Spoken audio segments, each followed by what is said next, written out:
Taigi esame ant Alyvų kalno, apžvalgos aikštelė, Jeruzalė, 2015 metai gegužė, šilta, 30 laipsnių maždaug, pats rytas ir mes šiandien čia ant šito kalno su visa komanda atlikome puikų veiksmą.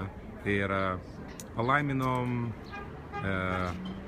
ne jaunavedžių porą, bet gražią porą, kuri nugyveno 20 metų. Mes palaiminom, kad kiti metai, kiek ten nugyvent šioje žemėje, būtų pilni Dievo šlovės.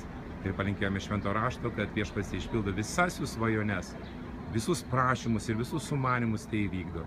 Mes tai darėme toj vietoj, kur, kaip manoma, ant šito kalno Dievas kūrė žmogų.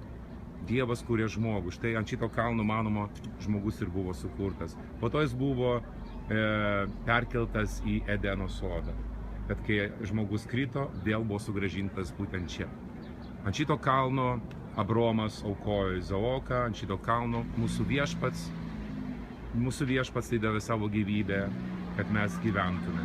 Taigi, puikia vieta tokiai progai. Aš pats norėčiau savo kažkokį jubiliejų taip pat kažkaip tai surišti, paminėti būtent šioje vietoje.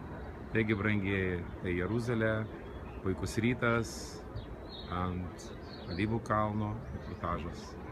Viso.